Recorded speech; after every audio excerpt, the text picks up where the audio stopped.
Okay, let's go into this video real quick. So I wanted to go ahead and outline all of the different ways that the secret police, the Social Security Administration's OIG, CDI units, the people who investigate you because there might be fraud and they're seeing if you're truly disabled or if other fraud is occurring related to your disability benefits, like you're working a side job, earning more money, not reporting it, etc. So what I'm going to be doing is a giant series of maybe 10 videos where I go through with each video 3 ways that the SSA gives legal allowances to those who can basically lie on their behalf to elicit, to pull testimony out of you.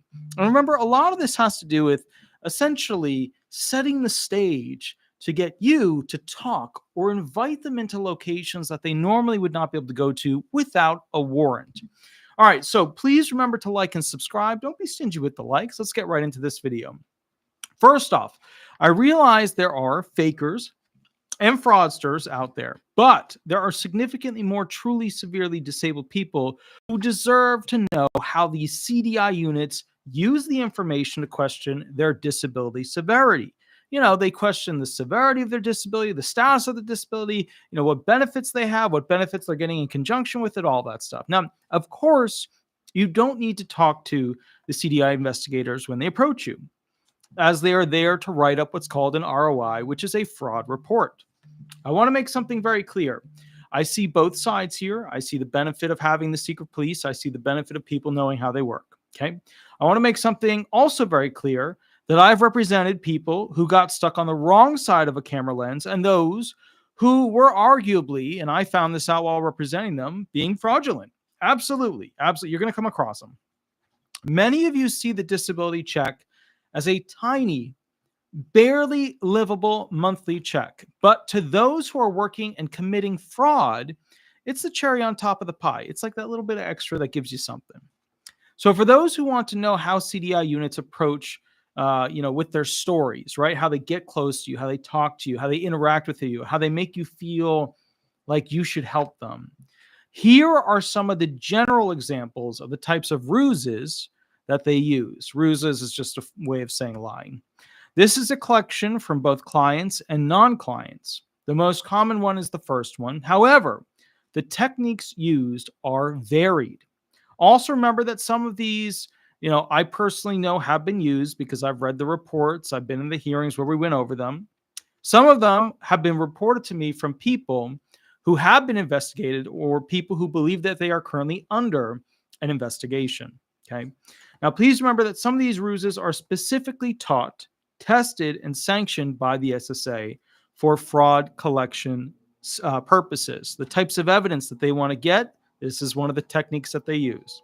And just to cover the basics, this is the definition of a ruse by the Office of Justice Programs, right? On behalf of the federal government, this is their definition.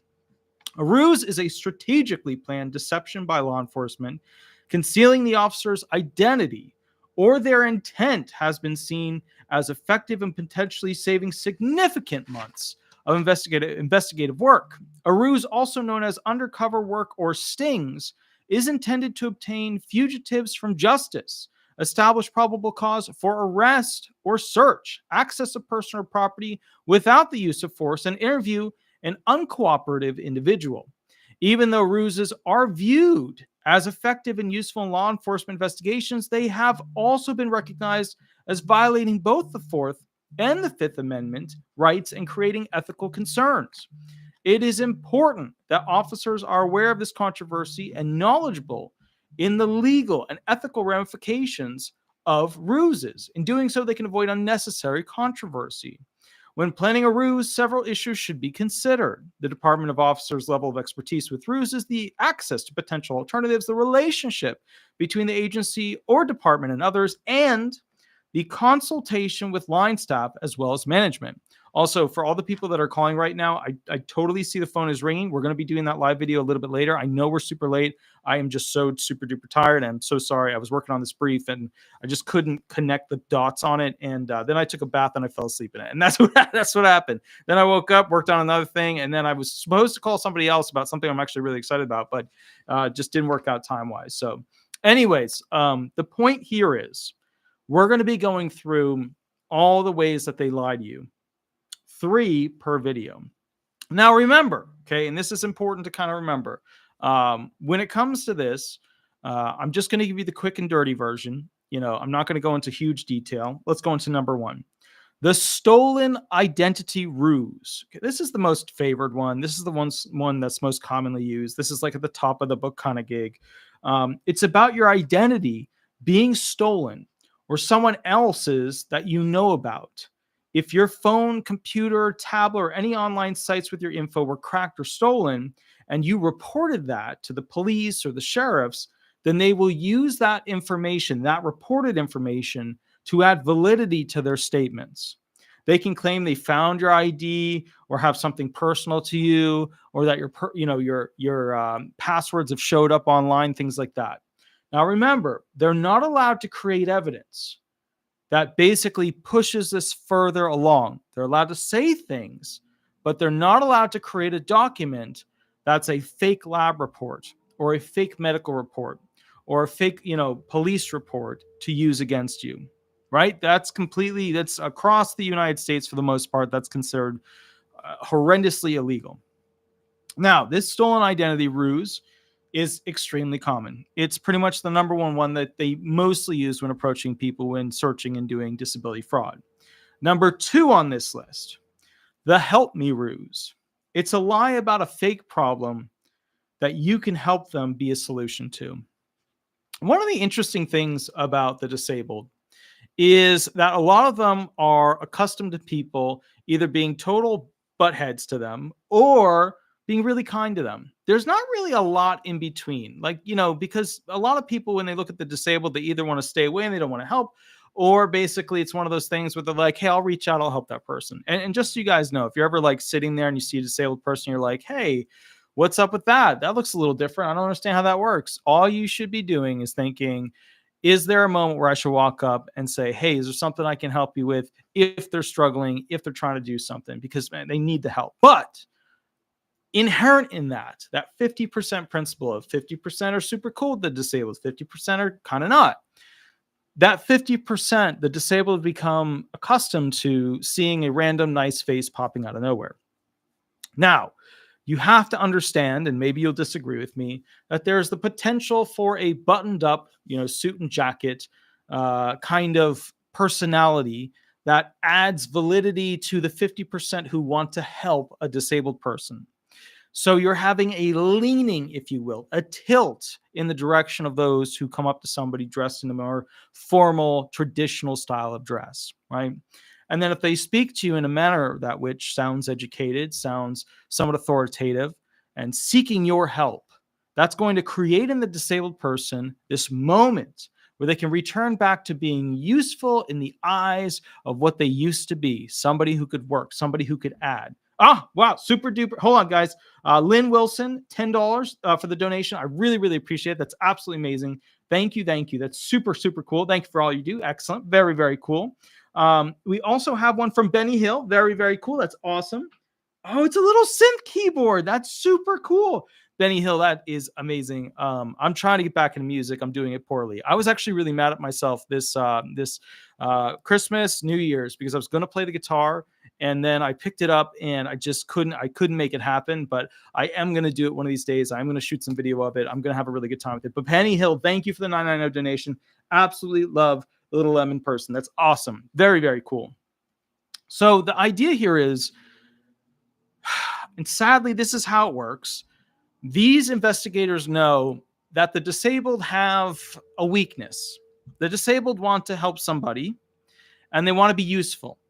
And that weakness, which is really a strength in most situations because they get to get out and try and be a part of something and it's a good thing. But if you are a lying police officer, a lying sheriff, a lying CIA, a lying whatever person trying to elicit testimony out of this disabled person, then guess what? They're going to go ahead and take advantage of that. They might show up in their police car. They might show up in their full uniform, whatever. But the point is, they're going to show up with some sort of authoritative figure. And it's a lie about a fake problem. They'll say, yeah, we're trying to catch this person, We don't know what happened, but we know that they were in the area.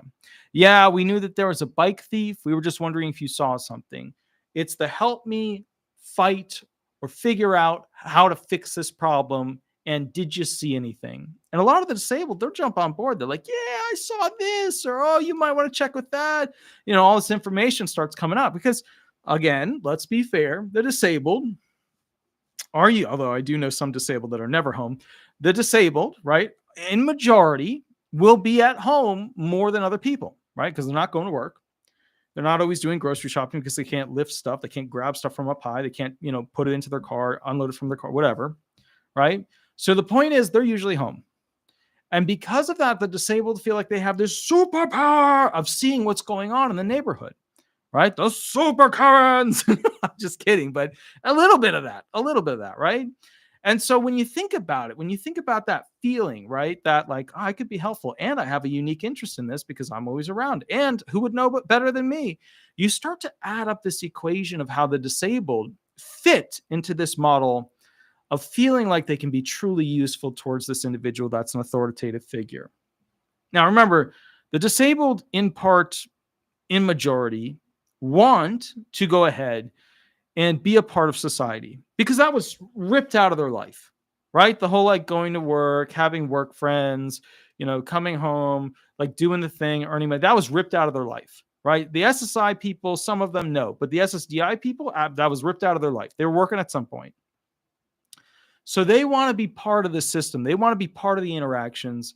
And this is the moment when a police officer walks up where they get to like have their shining thing in the moment. And unfortunately, it's literally a lie used by an authoritative figure, hired by a federal agency, directed by a group that dictates essentially the direction of how to obtain testimony or access to locations that normally they could not get without a warrant. That's like the whole purpose of this. It's manipulation. Number 3, the neighbor ruse. Okay, so this is the final one for this video, the neighbor ruse. It's a lie about your neighbor reporting you or someone you know, but the neighbor's name is never released. Okay, so there's a problem that police officers, CDI units, and if you're not sure what CDI units are, they're just cooperative disability investigative units. That's CDI, cooperative disability investigator. There's a problem with specificity. There will be somebody who watches this who's like, oh yeah, when I was in school for that, they told me about the specificity problem. And that is that when you communicate with someone else, you have to make a connection with them. But here's the important part. If you make too much of a connection and go too much into detail and any one of those details is wrong, then you look like an asshat, and that's not good. That's bad. Theodore. Very, very cool. I always love that name, Theodore. It's like a very strong, like, thank you for the $5 donation. That's awesome. Enjoy listening to you and at times and learn. That's awesome. I really appreciate that. Thank you. That's awesome. Thank you, Theodore, for the $5 donation. That's super, super cool. So, like, the thing is this, guys, when they do this ruse about the neighbors, if you mention the neighbor's name, what the neighbor usually wears, what the age of the neighbor is, what the neighbor does when they're walking their dog, what the neighbor drives, if you mention any of that stuff, all of a sudden, the disabled person who's around all the time, and look, let's just be honest here. If that neighbor is an elderly neighbor, that disabled person's probably going to have interacted with them at some point because they're both at home. They're both in the neighborhood. They might both be going for a walk, right? So these cops, these police, these sheriffs, marshals, these agents, they have to be careful with how much information they slide across the table into your ear, because when they do that, the slightest little bit of something can create that salt and pepper in you where you don't believe them anymore. You don't trust them. Now, some of you have never dealt with true criminals, criminals that do it no matter what you do to them. You can put them in whatever programs you want. They're going to come out. They're going to commit crimes. It just is what it is.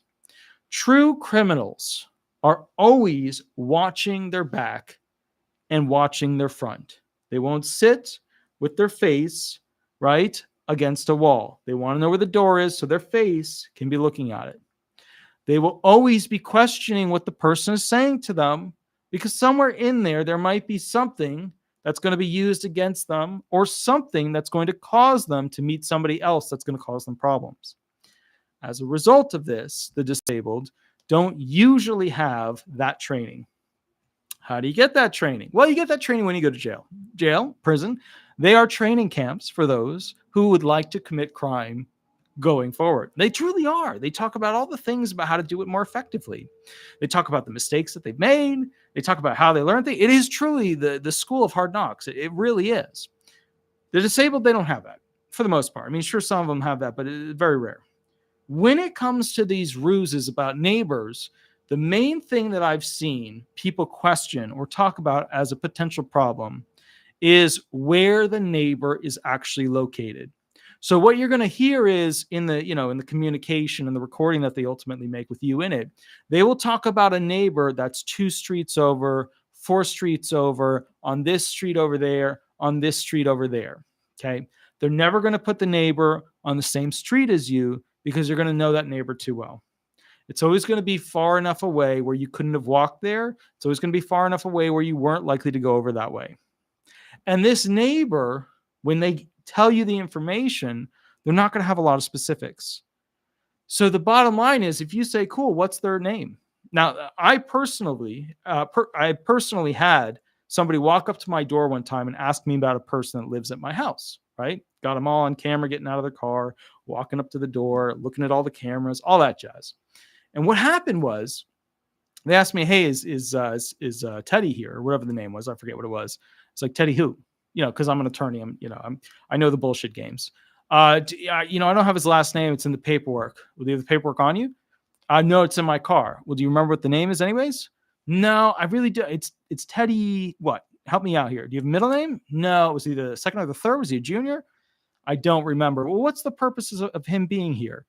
And then all of a sudden, this guy was like, because I'm trained to know the bullshit tactics of an investigator, because usually they'll go ahead seeking information and something won't align. And I'm used to people telling me stories, and there's usually something missing. And that little missing thing, that little nougat, that little tiny bobbing up and down in the vastness of the sea is what's the most important aspect of the story. And that's what law school does. They teach you to find that one little fact that flipped the entire claim to go that way, right? So with this said, let's go over them real quick again, just to summarize real quick. The stolen identity ruse, the help me ruse, the neighbor ruse. Stolen identity ruse. It's about your identity being stolen or someone else's that you know about. If your phone, computer, tablet, or any online sites with your info were cracked or stolen, they will go get that police report where you reported it. And they will tell you about that police report where you reported it. And that will add validity to the statements that they have thereafter to make you believe them. Number 2, the help me ruse. It's a lie about a fake problem that you can help them be a solution to. Could be anything. Could be somebody got attacked on this street. Somebody's dog got hurt on that street. Somebody was driving this type of car. We're just trying to figure out if they're okay. They're elderly. We haven't seen them in a while. We want to do a wellness check. Any one of those options. The neighbor ruse. It's a lie about your neighbor reporting you or someone you know, but the neighbor's name is never released. We're going to do 3 at a time for each one of these videos. So far, I have in an outline on a script, basically a total of, I think, around 15 of them so far. I've gone through the manuals that they use for different investigative schools and I pulled them and then added them to the list that I had from the cases I had already done. And then basically the people have called me and said they tried this or did that. And I just added that. So you're going to get, and it's going to, honestly, I think it's important. Now, there will be somebody in the comments who screams at me in caps and bold and this and that I should not be giving you this information. But here's the thing. Just hang with me on this thought. Here's the thing. Many of you are disabled. You know you're disabled. The statute supports you being found disabled. Cool. Many of you might get caught on the wrong side of a camera lens, on the wrong side of a microphone, saying something when you're feeling good. This is how I feel good, right? That's it. I drank one of these right before this video as I was dragging. I could barely stay awake. I drank one of those. I'm going to drink another one of those between this video and the next. And boom, I'm snippety snappy living the dream. I'm good. Okay. I feel like, a turtle that's just crawling out of his shell about to get splashed by a wave and it's all salty. I'm good. So the point is, I don't know where I was going with that. The point is, when it comes to this stuff, I want you guys to know it because you have to be aware that the SSA and the VA and the VA. The VA is now doing investigations on people where they were like, I am disabled forever. They'll never check in on me. Yeah, no, that's not how it works. They will still, when you're like, I'm 100% TDIU and 100% PNT and 100% super dupe, right? No, they can still investigate you. They can still do a redetermination. They can still lower a percentage that could mess up the benefit you get every month. Yeah, they can. They absolutely can. All right, guys, we're going to be doing the next video. The next video is on essentially something, okay, where it's something I've read about, and I don't want this to happen. But if this happens, I can see politicians supporting it, and I can see the SSI people becoming absolutely livid beyond imagination at it. But it is something that I feel like is coming, and I want you to be aware of it. Please remember to like. Please remember to subscribe. Don't be stingy with the like buttons. Also, if you want to do one of those private hours where we go through your claim, we run some hearing questions, stuff like that, just please, if you want to run hearing questions, please have ready ahead of time. What are your top 5 disabilities? When did each begin? When did each begin? When did each become severe? What are 2 symptoms/signs per each impairment? What are your medications and 2 side effects for each? And what jobs have you had within the past 15 years? Please have the basics ready. I had 2 of those today. One person was super, super ready. There was so much info. It was awesome. The other person, it was like, well, I don't have anything. I got like literally an email. They're like, hey, I'm this person. You ready? I'm like, cool, let's do it. And they weren't ready at all. So just be a little ready. Also, if you want to leave a review, Disability Resolution, just Google it. Disability Resolution Florida, Disability Resolution Law Firm. Should be good to go. Love waking up to those reviews. I will catch you at the next video. And if you're an SSI person, and I tell you this, it will make you probably not sleep too well, but just be aware, like this is something they're probably going to do within the next 10 years. It is very likely that they're going to do this. I will catch you a little bit later, and I will see you in 5 to 10 minutes. Stay happy, be safe, especially what year it is, and I will catch you shortly. All right, catch you soon. All right, bye-bye, everybody. Bye-bye.